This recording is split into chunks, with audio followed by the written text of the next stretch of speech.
Este programa es realizado por el Departamento de Comunicaciones de la Iglesia Creyentes en Bogotá.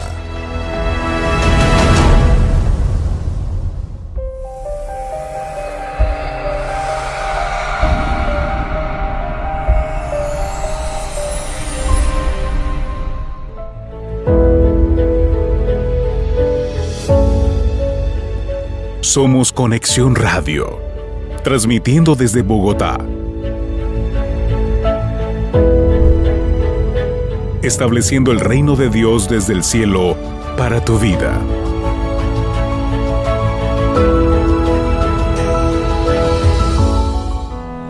Y ahí sobre el capítulo 5 hay un título. ¿Qué dice ese título? La pesca milagrosa. Y aquí vamos a encontrar el llamado de Pedro, de Jacobo y de Juan.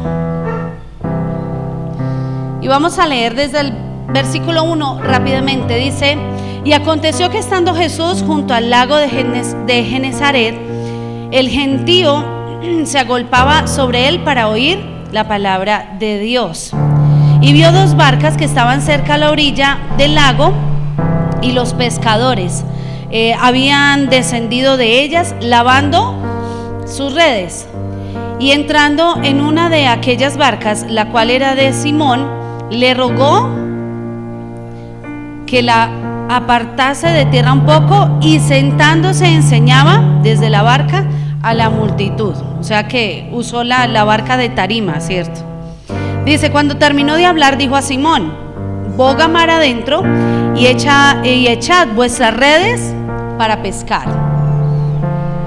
Respondiendo Simón le dijo: maestro, toda la noche hemos estado trabajando y nada hemos pescado, mas en tu palabra echaré la red. Y habiéndolo hecho, encerraron gran cantidad de peces, y su red se rompía. Entonces hicieron señas a los compañeros que estaban en la otra barca para que viniesen a ayudarles, y vinieron y llenaron ambas barcas de tal manera que se hundían. Viendo eso, Simón Pedro cayó de rodillas ante Jesús diciendo: apártate de mí, Señor, porque soy hombre pecador. Porque por la pesca que había hecho, el temor se había apoderado de él y de todos los que estaban con él. Y asimismo de Jacobo y Juan, hijos de Zebedeo, que eran compañeros de Simón. Pero Jesús dijo a Simón: no temas, desde ahora serás pescador de hombres. Y cuando trajeron a tierra las barcas, dejándolo todo, le siguieron. Y dice, no dice y dejándolo todo, Pedro le siguieron. Y sabemos que aquí lo que fue Pedro, Jacobo y Juan decidieron seguir al Señor. Y aquí vemos varias cosas. ¿Cómo podría ser el estado de ellos, de los pescadores, lavando sus redes? ¿Cómo estarían emocionalmente? Tristes, desanimados, cansados y frustrados, ¿sí o no? Muy frustrados. Imagínese usted de pronto sacar, no sé, preparar algo para vender, y usted no vende ni una empanada, digamos. Usted saca algo a vender, nada, no vende nada. ¿Usted cómo se va para su casa? se va demasiado frustrado. Hay preocupación y aparte hay cansancio. ¿Sí le pasa? En cambio, si le hubiese ido súper bien, el cansancio no importaba. Pero cuando no nos salen las cosas como queremos, el cansancio se hace más fuerte. Por eso es que cuando usted se sienta tan cansado y tan agotado, analice si ese cansancio viene desde su alma. Ahora, el Señor viene y le dice algo que es totalmente ilógico, porque los que vienen de la costa, por ejemplo, you ladies, son los you ladies, y Kelly, ¿a qué hora salen a pescar las personas que trabajan en la pesca por allá a los lados de la costa? Como en la noche, ¿cierto? Como en la noche madrugada, o se van desde la noche. ¿Por qué? Porque las aguas están tranquilas, bueno, eso tiene toda su técnica, ¿cierto? Pero resulta que cuando Jesús se encuentra con ellos, no está oscuro, no es de noche, ya es de día. Y el Señor les dice otra vez: vayan con sus barcas y tiren las redes. Dice: boga mar adentro y echad vuestras redes para pescar. Ahora, esta orden no se la da solo a Pedro, ¿no? Les dice a los que están allí. Y es ahí cuando el Señor hace un llamado. Eso es un llamado. Y es un llamado irracional, es un llamado donde no hay lógica, donde no hay un sentido. O sea, es que no se pesca de día, se pesca es de noche. Y si en la noche venimos de estar tirando la atarraya, ¿todos saben lo que es la atarraya? Sí. Y nada, o sea, me va a venir usted a decir que me devuelva y que las tire. O sea, si no pesqué de noche, muy difícil pescar de día. Entonces el Señor nos mueve de nuestra comodidad. A veces estamos muy cómodos, aún en un pensamiento equivocado, vamos a estar muy cómodos. Y hay cosas en las que el Señor nos pide hacerlas. Yo recuerdo el domingo pasado con Ailey, la profeta le decía: salta. Y uno pensaría: pero qué bobada es esa, ¿sí? O sea, que mi vida va a cambiar solo por hacer esto. ¿Qué fue lo que le pidió la profeta, sí o no? Y era como: sí, no, cierto. Y muchas veces nos vemos así. El Señor nos va a pedir cosas que no tienen sentido. Pero ¿qué hizo Pedro? Tuvo que vencer sus razonamientos, ¿cierto?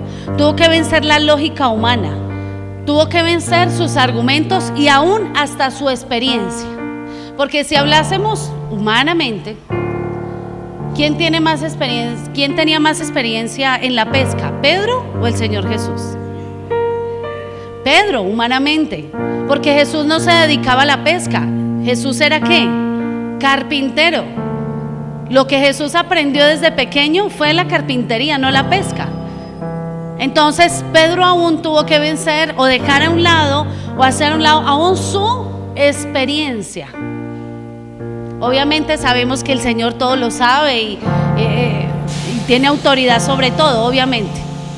Pero Pedro podía refutar: pero es que el de la experiencia soy yo, es que el que sabe hacer este trabajo soy yo.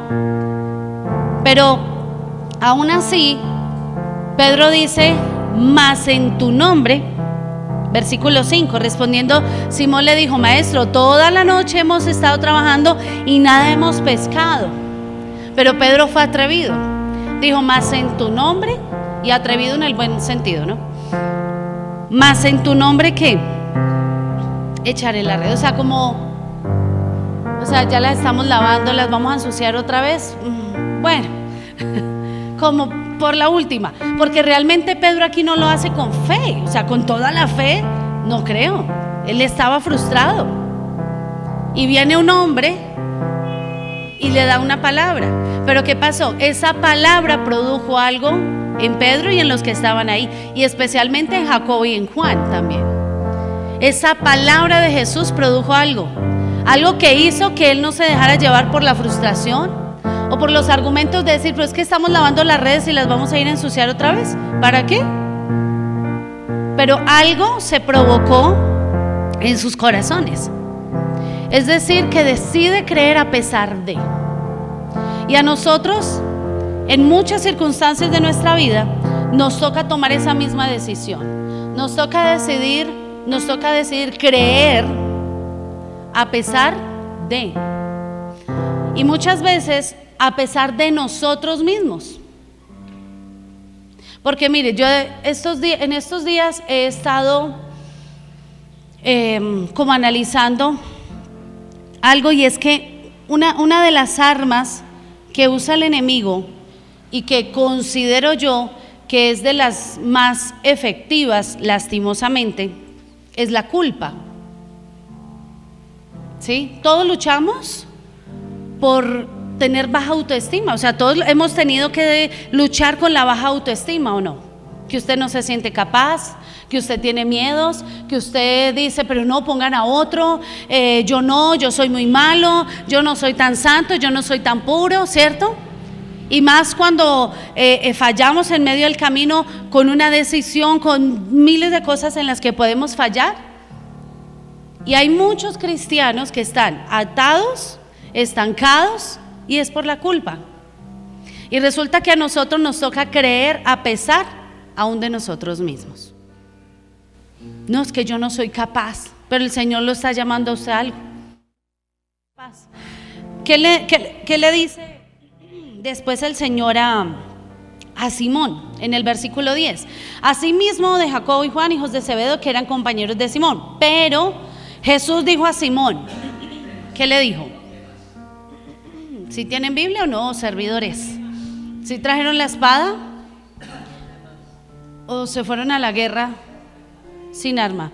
Le dice, no temas. ¿Los versículos los podemos poner? No temas, desde ahora serás. ¿Qué diría Pedro? ¿Qué pudiera decir allí? Pescador de hombres. Pero es que yo lo que aprendí desde niño fue a pescar peces. Y él podría decir, no, Señor, yo no puedo, yo no estudié, yo no, ni siquiera hablo bien. ¿Qué más argumentos pudo haber sacado Pedro que usted de pronto ha sacado? La familia, pero es que el trabajo, porque es que el Señor los estaba llamando, no como de pronto muchos de ustedes, que bueno, Dios los llamó, pero ustedes están en un trabajo, ¿cierto? Aquí el llamado era dejarlo todo. Aquí tenían que dejarlo todo. Y Pedro y aún Jacobo y Juan pudieron haber sacado muchísimos argumentos. La pregunta es, esos argumentos que hubieran podido sacar, esas barreras, esos obstáculos que ellos hubieran puesto para seguir a Jesús, ¿les hubiese ayudado de algo? ¿Les hubiese convertido en los hombres de Dios que fueron? ¿Hubiesen sido esos instrumentos de Dios útiles, preparados y efectivos para el Evangelio? No. ¿Hubiesen seguido sus vidas como venía? Aún peor, porque con la culpa de ¿y si hubiera? Hubieran seguido su vida con un hubiera gigante. Y si hubiéramos obedecido, y si hubiésemos seguido al maestro, y ya ese hubiera no servía. Entonces ellos decidieron creer. Pedro específicamente en ese pasaje decide creer y lo hace. Y sabemos que sucede un milagro, ¿cierto? Y es que Dios recompensa nuestra fe. Hay recompensa para nuestra fe. Y yo no sé Dios en qué lo esté llevando a usted a creer, en algo que usted no está viendo, en algo que quizá usted no está ni sintiendo, porque lastimosamente muchas veces nos movemos es por lo que sentimos, cosa que no debe suceder. Aunque el sentir siempre va a estar en nosotros, sus emociones usted no se las puede quitar, pero la fe tiene que estar por encima de las emociones. Y el otro día hablábamos en el devocional con los chicos de alabanza y veíamos cómo David, a pesar de su situación, él siguió adorando. Y usted lo va a ver en el Salmo 34 y en el Salmo 57, que son los salmos que él escribe en la cueva de Adulán. cuando está siendo perseguido, cuando le toca huir y cuando dice que se le juntaron lo peorcito, o sea, la chusma se le juntó. Pero a pesar de, vemos a un David que adora. Y así nos toca a nosotros, no hay otro camino. A pesar de que no estemos viendo, a pesar de que no sea lo que esperamos, a pesar de darnos cuenta que nos equivocamos, nosotros tenemos que seguir creyendo. Y el Señor esa fe la va a recompensar. Pero también tiene que haber un rendimiento, un rendirnos al Señor. Rendir nuestro futuro. ¿Usted está trabajando por un futuro? Para su casa, para su familia, para usted o para sus hijos, ¿cierto? Pero aún ese futuro toca rendirlo. Y si ese futuro que usted está planeando en su cabeza no es lo que Dios quiere para usted. Yo he conocido de mucha gente que es como aquellos niños caprichosos, donde Dios les ha mostrado el camino, pero como ellos quieren otra cosa, han escogido siempre su propio camino. Y no se puede escoger nuestro propio camino y pretender agradar a Dios. Eso nunca se va a poder lograr. Porque el Señor dijo, el que quiera ser mi discípulo, tome su cruz y sígame. O sea que hay muchas cosas que nosotros vamos, muchas no, todas las vamos a tener que crucificar. Entonces, ¿usted trajo su cruz hoy? ¿Trajo la cruz? ¿Trajo la cruz o la dejó en la casa? Porque a veces dejamos la cruz por ahí botada y no sacrificamos. No trajo la suegra, dice el pastor. No, pastor, esa cruz no es. Esa clase de cruz no es de la que estamos hablando acá. Esa la dejó usted, no sé en dónde. Pero sí nos toca crucificar, hermano, a diario. Los pensamientos, crucificarlos, la incredulidad, crucificarla, el desánimo, crucificarlo, las dudas. Bueno, las dudas no son tan malas como parecen, porque las dudas tienen que desarrollar en nosotros convicciones. Pero a veces hay dudas que nos gobiernan y toca crucificarlas y confiar en lo que Dios nos ha dicho. Hay dudas, vuelvo y les digo, sobre nosotros mismos. A veces las dudas no son sobre Dios. A veces la incredulidad no es sobre lo que Dios puede hacer. A veces la incredulidad es, ¿y será que Dios sí lo quiere hacer conmigo? ¿Y será que Dios sí tiene algo especial para mí? Entonces la incredulidad no es hacia Dios. Sabemos que Dios todo lo puede hacer, que Dios es sobrenatural, sabemos que Dios puede proveer, que hace milagros tremendos. Pero a veces la incredulidad es cuando ya es Dios hacia nosotros, lo que Dios puede hacer hacia nosotros. Y esa incredulidad toca también crucificarla. Vuelvo y le digo, ¿quién era Pedro? Un joven que no, en esa época, ser discípulo de algún maestro era como en ese tiempo, no sé, digamos que estudiar en la universidad. Y decir, yo soy doctor, yo soy química profesional, yo soy enfermera profesional. Y el otro, no, pues yo trabajo. ¿Sí? No es lo mismo, ¿cierto? No es lo mismo. Entonces, Pedro, Jacobo y Juan, ¿quiénes eran? Muchachos que les tocó duro en la vida, que no hubo ningún maestro que quisiera tenerlos como discípulos y pues les tocó aprender la labor de su padre. Porque eso era lo que se hacía en aquella época y aún se sigue haciendo, ¿no? Que los hijos aprenden la labor de los padres, ¿cierto? El trabajo.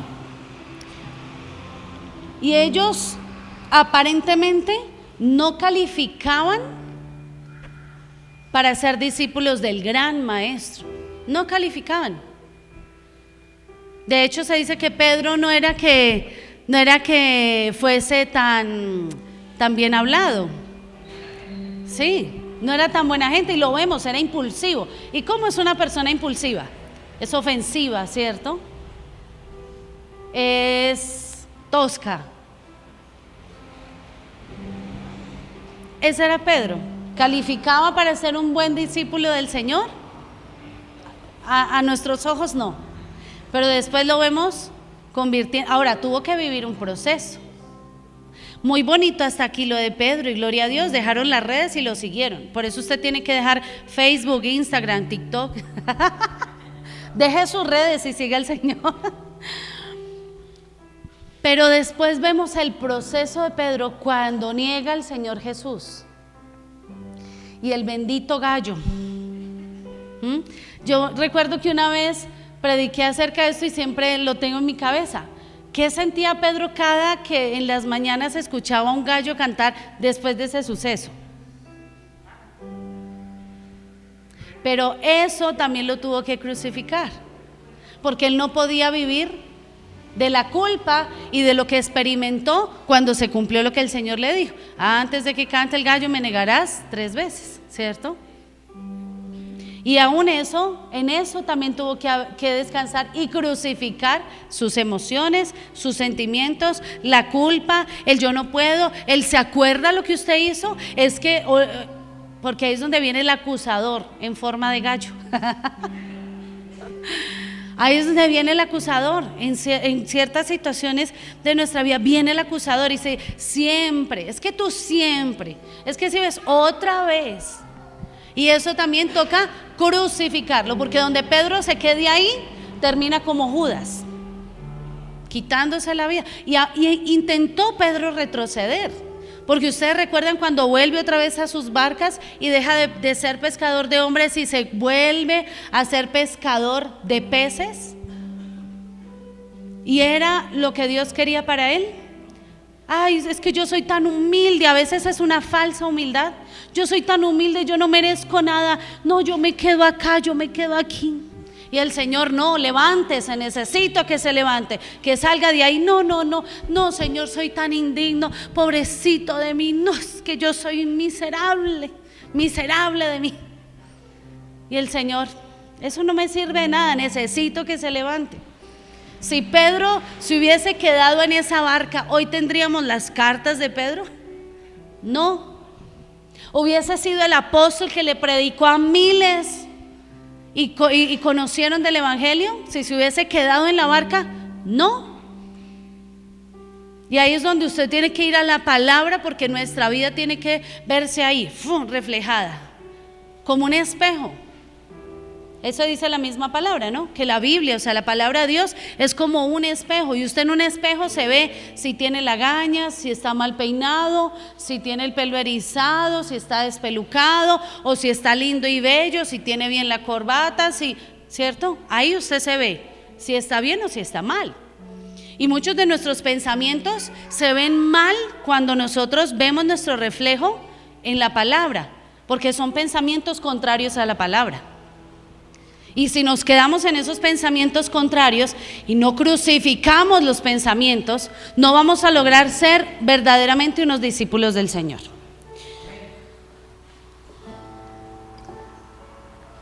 Pedro reconoció su condición, ¿cierto? Yo soy pescador. Pero el Señor lo llamó y le dice, no temas. Pastora, yo no he sido estudiado, yo no soy esto, es que yo por aquí, yo por allá. Y el Señor dice, no temas. Es que yo no soy capaz, mire, yo en el colegio perdí materias porque no sabías poner. No temas. Es que a mí me cuesta mucho hablar, es que a mí me cuesta, no sé cuál sea su situación. Pero el Señor dice, no temas. Demarca que Jesús, siendo perfecto, no rechaza al pecador. Él busca cambiar su condición y redireccionar su vida a una vida de propósito. Porque mire lo que le dice, desde ahora serás. Desde ahora, no dice, bueno, Pedro, hagámosle que en 3 años usted va a ser un berraco, usted va a ser tremendo predicando la palabra de Dios. No le dijo eso, dice, desde ahora. ¿Y por qué? Porque Dios nos ve con los ojos perfectos. Nosotros nos vemos con ojos humanos que juzgan, que menosprecian. Pero el Señor nos ve con los ojos de lo que Él sabe que puede hacer en nosotros, y nos ve con esos ojos, nos ve a través del propósito más bien que Él ha puesto en nuestras vidas.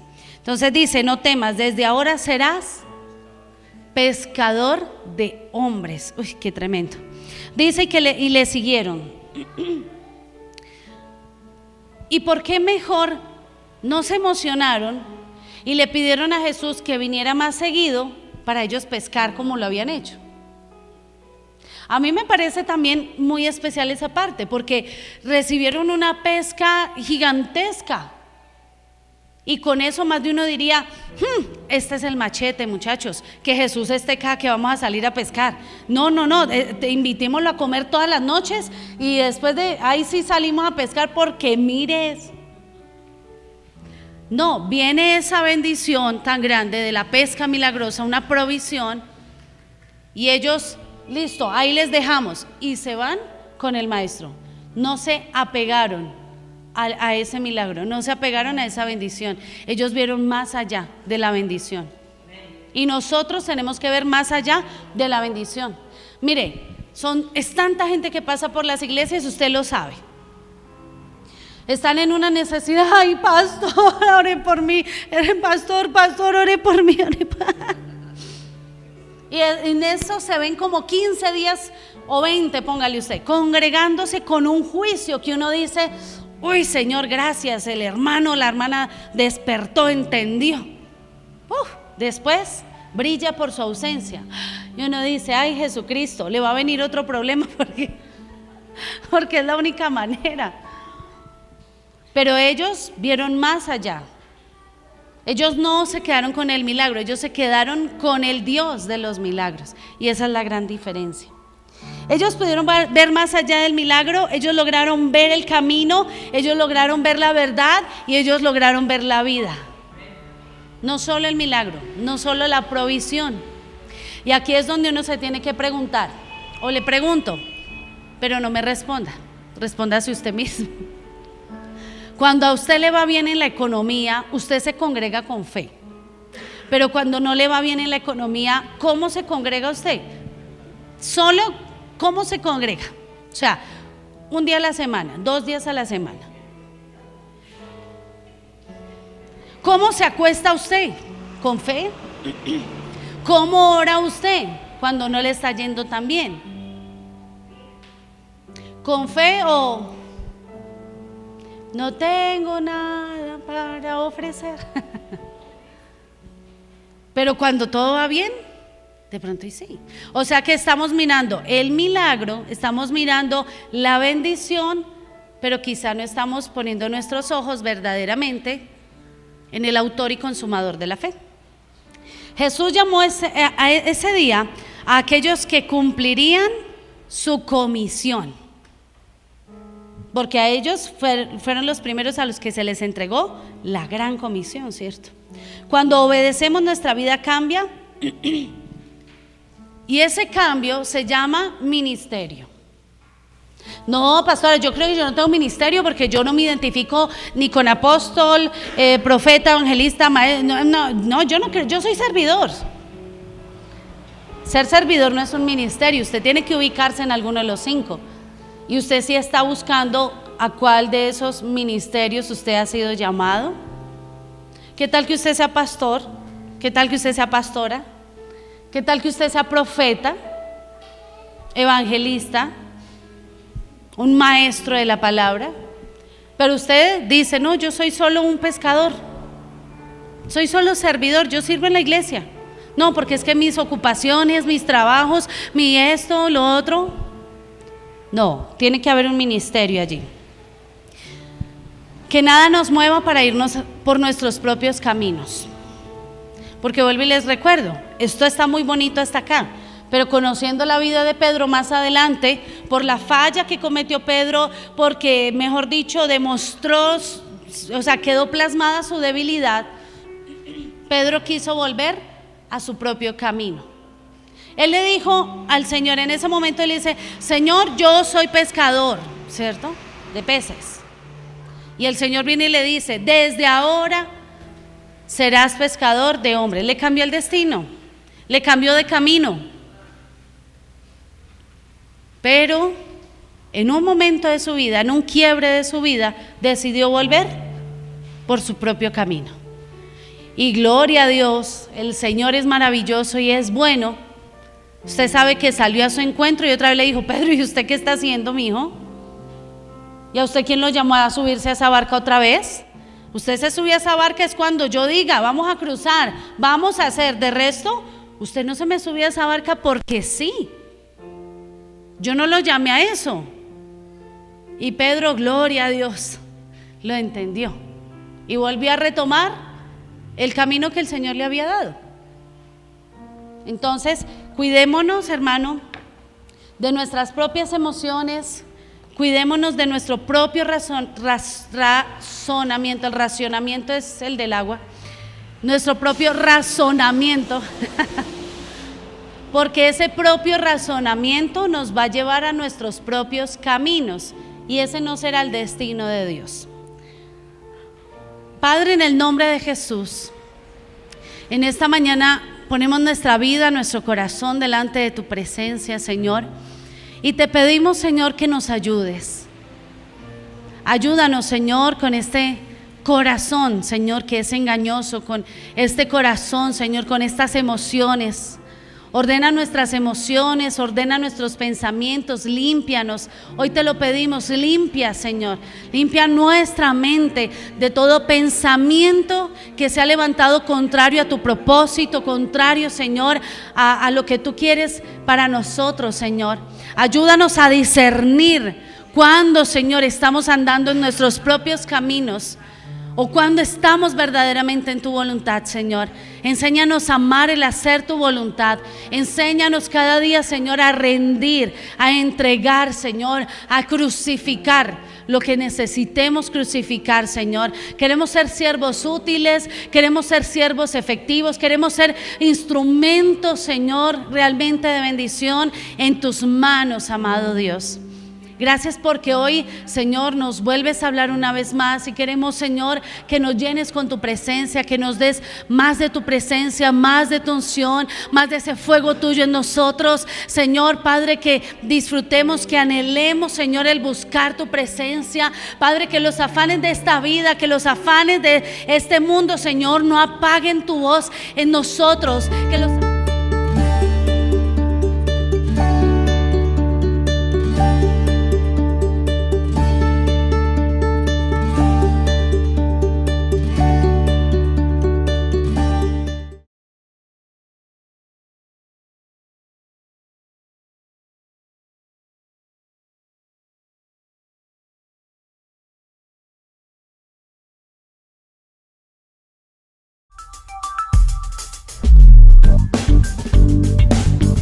Agradecemos a todas las columnas financieras que con su aporte hacen posible cumplir con la Gran Comisión.